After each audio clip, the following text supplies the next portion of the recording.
Back over to you. Ilan, thank you so much for that. Ilan Moy in D.C. Now let's welcome in our special guest today, Jeffrey Gundlach. He is the founder and CEO of DoubleLine Capital. He's with us live once again today from Los Angeles. Jeffrey, it's nice to have you here. Thanks so much for the time.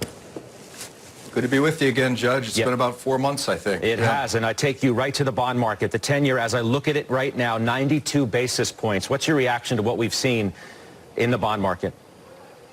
Well, the bond market is rallying because the Fed has reacted to the seizure in the corporate bond market, which is not getting enough attention. I mean, the junk bond market widened out about the same as it did in the fourth quarter of 2018, and it's widening out massively again today. And Jay Powell has a background not as a theoretical economist, but as a private equity person. And his actions on short rates have been pretty much in reaction, ever since he started the easing cycle, pretty much in reaction to problems in the corporate bond market, which are really worth paying attention to because obviously the stock market has benefited a lot from buybacks, and as the corporate bond market is weakening, now that it's over a $10 trillion milestone, amazingly, $10 trillion of corporate bonds, as corporate bond yields are going up just as rapidly as treasury rates are falling, it's kind of problematic for that buyback aspect of the market. So the Fed has cut rates to 50 basis point, intra-meeting panic emergency cut in reaction to even the investment grade bond market being shut down for 7 business days. And so if we look at history, once the Fed does a panic intermeeting rate cut, particularly when it's 50 basis points, which is usually what it is when they have to panic, they typically cut pretty quickly again, even at the very next meeting. So I'm in the camp that the Fed is going to cut rates again, perhaps even in 2 weeks, and that we will see short rates headed towards zero. I agree with Jim Bianco, who's been talking about that. I'm not sure I agree with him that they're going to cut to zero immediately, but I think we have another rate cut coming. In the meantime, Treasury bonds are not really a place to make money anymore. They're a place to not lose money, and that's what's happening. I mean, at 90 basis points-ish, on the 10-year, even if they go to zero, you're not even looking at a 10% rate of return over a 1-year time period. You use the word panic when describing what the Fed did. Why do you use that word? Why wasn't it justified what they did? Because they're worried about maybe a consumer panic. Maybe they're also worried about what could be a very real freeze up of business in this country, especially on the mechanism that makes this economy work, and that's the service side. Yeah, well, I don't disagree with that. When I say panic, it doesn't mean it's not justified. I mean, sometimes panic is justified. If someone's breaking in your house through the window, I think you're supposed to panic. And business activity is pretty likely to contract. I mean, the anecdotal evidence is getting pretty powerful. I received multiple emails today of clients that were planning on visits to DoubleLine saying we're canceling them. And I'm sure I'm not alone in that. And obviously the airlines are in free fall for good reason. And small business activity is going to contract. I think it's foolhardy to think anything other than this is going to take a major hit to short-term economic growth. So, I mean, so do you think the Fed... Maybe grocery store sales will go up on a short-term spike, but all other kind of social activity is grinding to a standstill. So do you think the Fed it's not surprising at all. Forgive me, Jeffrey, do you think the Fed made the right move? I think cutting rates was justified for sure. I mean, I don't like the way sort of in which it was done. It feels like, you know, they were between a rock and a hard place.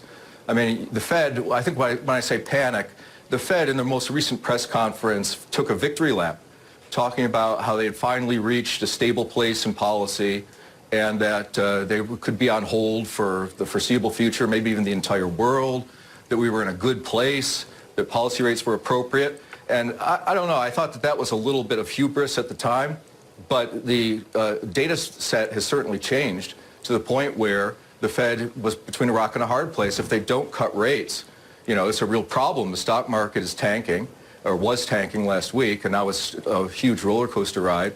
And the bond market activity, as I said earlier, with high yield spreads just blowing out while treasury rates are falling just as fast as high yields are going up, I think it's, you can't blame the Fed for cutting the rates 50. They're just probably going to have to do it again because this situation doesn't seem to be doing anything but continuing.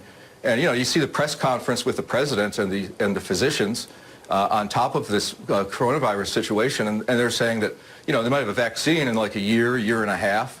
So nobody knows what's happening here, and so caution is appropriate. So Scott Minerd told me the other day the 10-year could go to 25 basis points. I mentioned right now we're at 91. We could test 90, which is the record. How low do they go in your mind? I think we're pretty near the low right now. I mean, maybe we get to 80 basis points on the 10-year. I don't really believe in the 25 basis point 10-year. I think that's just extrapolating the move that's already happened. I mean, I think that the short rates are definitely going lower. There's absolutely no upward pressure on short rates, but we're starting to see a steepening yield curve in a way that's noticeable. Not today exactly, although it's moving around, but we now have a 100 basis point spread between the 2-year and the 30-year, and a 90 basis point spread between the 5-year and the 30-year, and these are levels that we haven't seen in quite a while. So I think we're getting to the point where fiscal stimulus is going to be more talked about. In fact, I think we're going to be hearing that as a narrative that's quite common in the days ahead, and it's difficult to see why you would have a demand for a 160 long bond or a 150 long bond or an 80 basis point 10-year if all the supply is coming. But I don't really think calling the direction of interest rates is all that meaningful right now. I mean, you don't make any money regardless. I think you're just better off staying in cash, really, than in owning a 10-year treasury, because the profit potential, even if you're absolutely right and you do get lower 10-year rates, you just don't make any money. It's a place where you just have return-free risk. But you can understand, you can understand, though, why some people are looking at the 10-year, for example, and saying, and we've discussed it on this program multiple times, as long as the 10-year note yield keeps falling, it's hard to be confident about a stock market bottoming. I agree with that. I think the thing you're supposed to own, and I've talked about this for almost 2 years now, is gold. I mean, I turned bullish on gold in the summer of 2018 on my Total Return webcast when it was at 1190. And it just seems to me, as I talked about my Just Markets webcast, which is up on doubleline.com on a replay, that the dollar is going to get weaker. And the dollar getting weaker seems to be almost a policy, and the Fed cutting rates, slashing rates, is clearly going to be dollar negative. And that means that gold is going to go higher. Gold is doing super well, even with the dollar unchanged over the past really 14 months or so. And gold is at a record high in terms of euro and many other currencies. And I feel like it's almost a certainty that gold is going to go to an all-time high versus the dollar as well. And the gold is really performing well. Gold miners have not done well at all. I mean, they're probably up today, but they haven't done much year to date. And so I think you have to look at alternative assets to financial assets in this present environment, and gold is an anti-dollar play that I think will continue to be profitable. So I'm not really thinking about buying the 10-year to make money. Right. You're making a lot more money in other things. What's the one thing you're looking at in the market across all asset classes, or even within the stock market, that is guiding you in the direction you think things may go? We see the transports are in a bear market. As we're speaking now, they've dipped there. What is the one thing that someone says to you, what should I be watching more than anything else? Well, I think we have to watch, it's not a market thing, it's an economic data thing, and that's initial claims for unemployment, which are very low and are the one thing that makes the economy seem like it has been holding up. But if this situation with travel and leisure and non-social activity continues, you just wonder if you can keep initial claims down near 200,000 per week. The 5-year moving average of initial claims is around 243,000. And one of the most predictive aspects, economic statistics for recession, is when you get unemployment claims on the weekly basis. I use the 4-week moving average because they're so volatile. But if they go above their 5-year moving average, you're done. You can just put a fork in the economy. It's almost definitional. And so I think you have to watch the unemployment situation. If this slowdown of small business and travel and leisure and the like sustains, it probably will lead to higher unemployment, and that's just a really big problem for the economy. Also, consumer confidence, which is tied into unemployment. Consumer confidence in the present has been very resilient and at historically high levels. However, interestingly, for the past 18 months or more, the consumer view of 12 months into the future has been quite dismal. And that setup usually puts you on notice that you got to watch the view of the current situation for consumer confidence, because they've been dismal about the future for some time. And historically, it's when the view of the future joins the view of the view of the present joins the view of the future in weakening that is also sort of definitional of a recession. So these are the things we have to watch out for. Certainly, the movement in the bond market is very similar, and the movement by the Fed is very similar to past massive slowdowns. And I want to say one more thing about employment, and that is the JOLTS figures that don't get enough attention have been very weak. They're basically as weak as they were going into the global financial crisis, which maybe is foreshadowing an uptick in unemployment claims, which would really be the end game of this economic expansion. So that's what I'm watching out for in terms of economic statistics. In terms of markets, I mean, I just think that the two sectors that are just falling knives are financials and transports. And I don't see anything that's going to reverse that until we get through the other side of this valley of this sort of travel shutdown. And financials, of course, are getting trashed thanks to the low interest rates. I sent you some charts last night. I don't know if you have them, but one of the charts that I think is very interesting is a chart of financial market performance comparing Japan, Europe, and the United States going back to 1995. And if you look at it, the Japanese financial sector of the stock market is down like 80% since 1995. It didn't rally at all going into after the global financial crisis, or going into the global financial crisis. It just stayed very, very depressed. And why was that? Well, that's because Japan had zero interest rates. And when you have zero interest rates, banks can't make any money.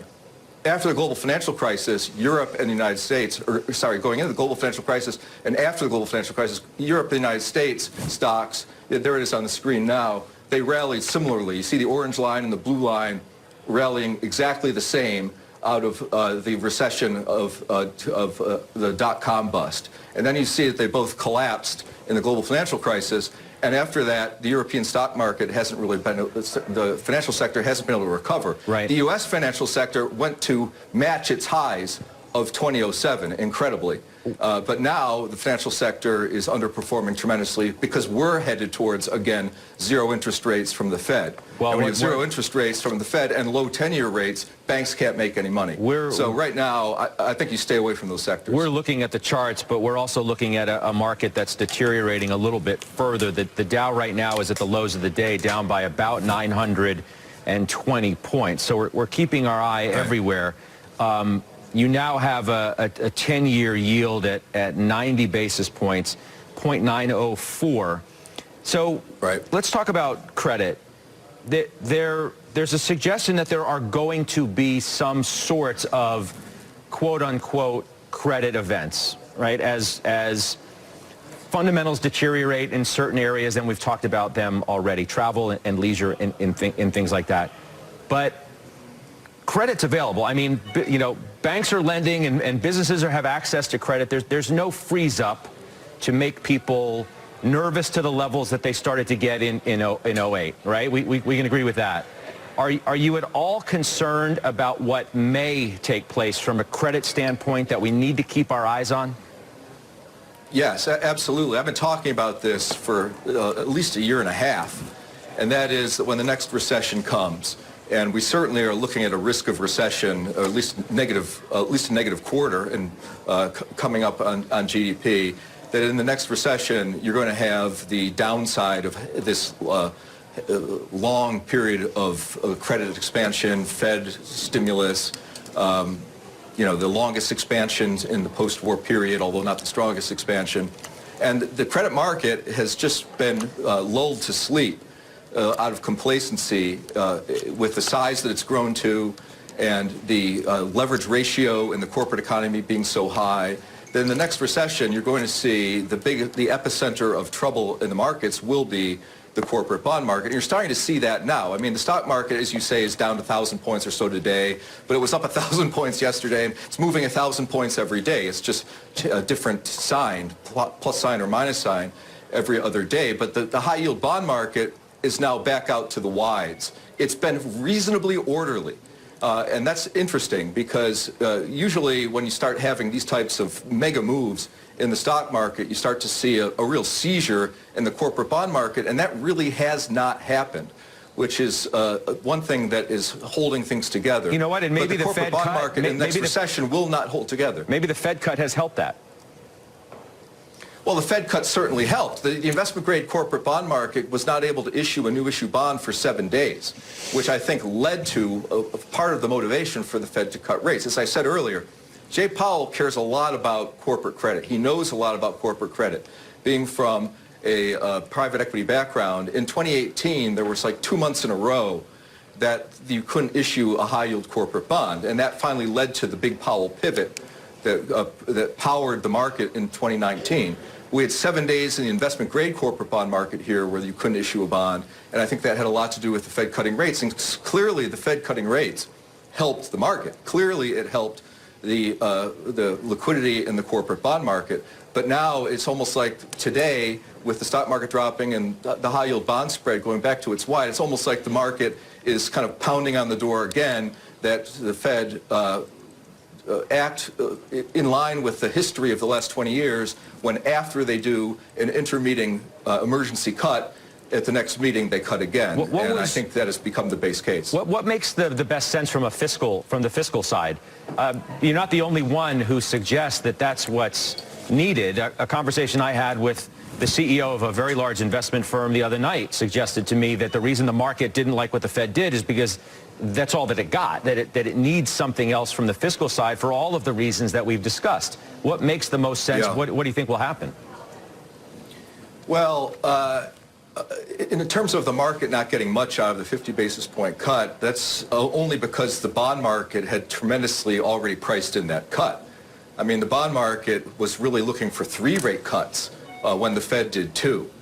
So no wonder that there wasn't a big bump out of risk assets because the market had already priced it in. From a fiscal perspective, what makes sense?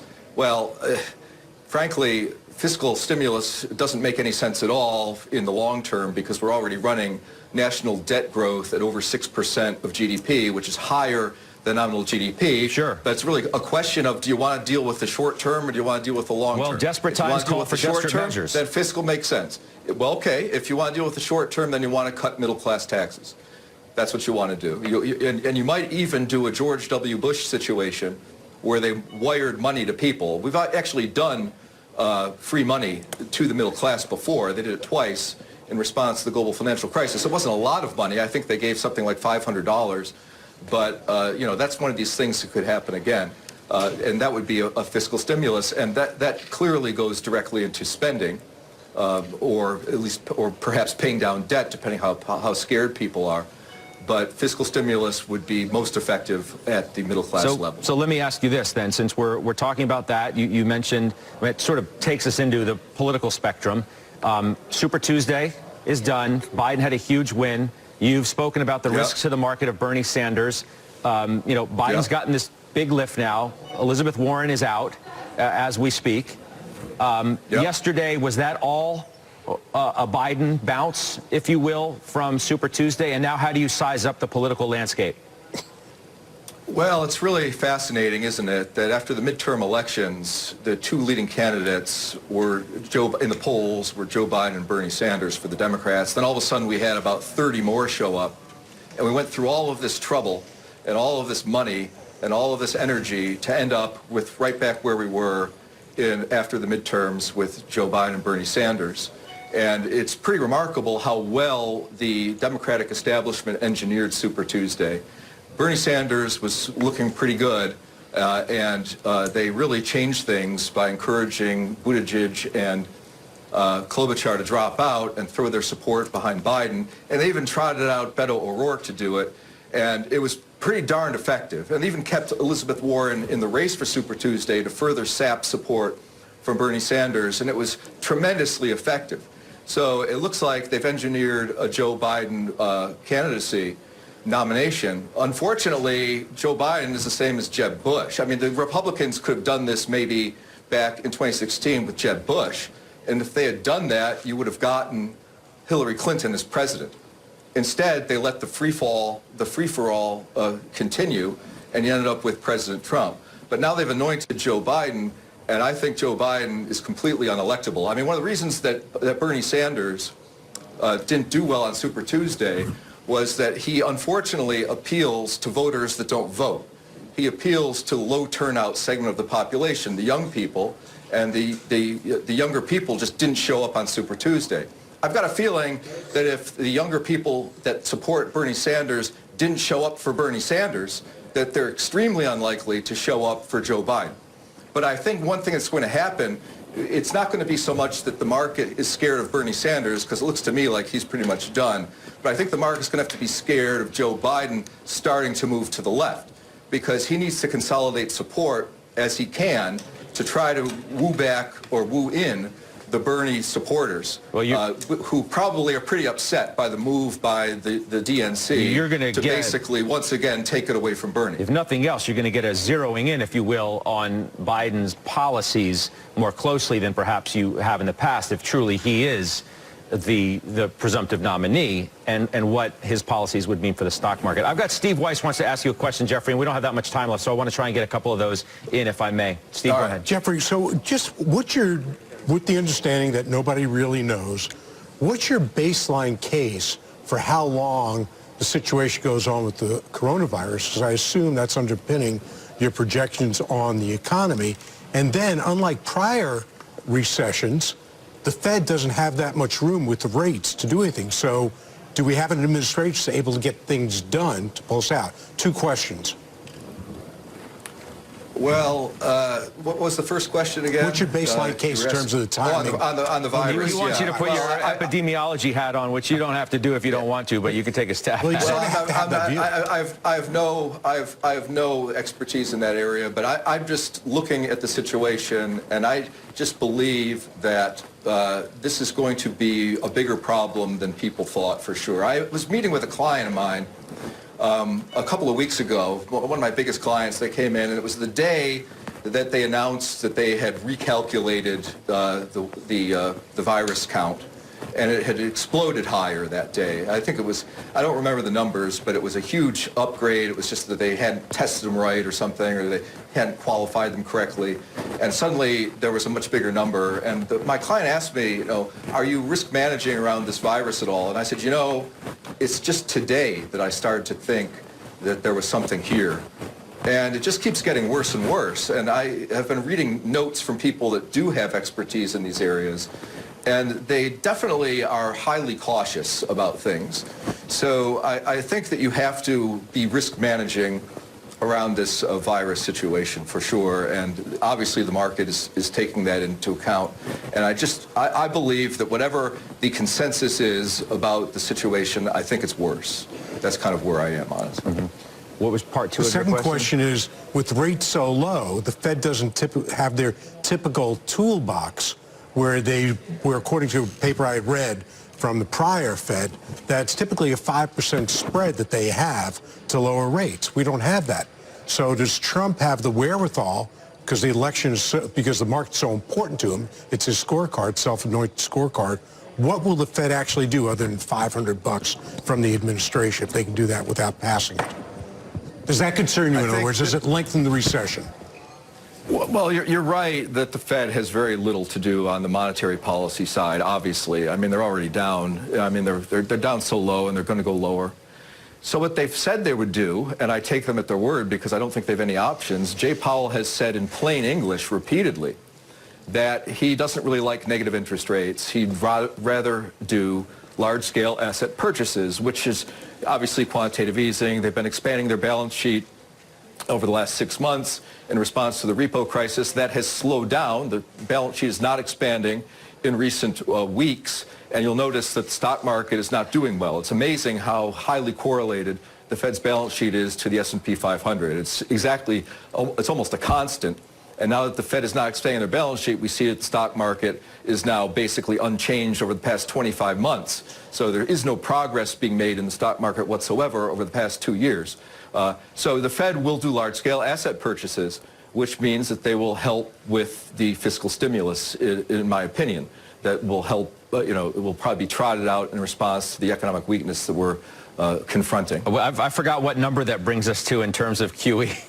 Whether it's QE 5, 6, or 7. Well, it's QE 3. We've done really about 5 QEs. We did QE 1, 2, and 3 that were termed that. We also had Operation Twist in there, and now we have the repo facility that Jay Powell swears up and down is not QE. I guess he means QE means buying long bonds, so technically, if that's the definition, then we're not doing QE. But it would be QE 4, and I think it would be pretty big because it would need to finance not only the fiscal stimulus, but also the emerging weakness in the corporate bond market, which may need some addressing too. So, because the corporate bond market weakening would be absolutely problematic for the entire United States economy. No question about that, and I know people are watching that closely. So in the 2 minutes I have left, I got a couple quick things I want to put a fine point on, if I may. You said the Fed's going to cut again, okay? March 17th, 18th, that's the next meeting. So they cut there, yes or no, and by how much? I think they cut 50 at the next meeting, and in just 2 weeks. I think that's going to happen. Okay. Do you think we go to negative rates? No, I don't think we go to negative rates. I think Jay Powell understands that negative rates are fatal to the global financial system. If we go to negative rates, there will be capital destruction en masse. We can withstand negative rates in Japan. We can withstand negative rates in Europe because we've got the United States where you don't have negative rates. We talked about earlier how the banking system in Japan has been decimated since 1995 with 0 interest rates.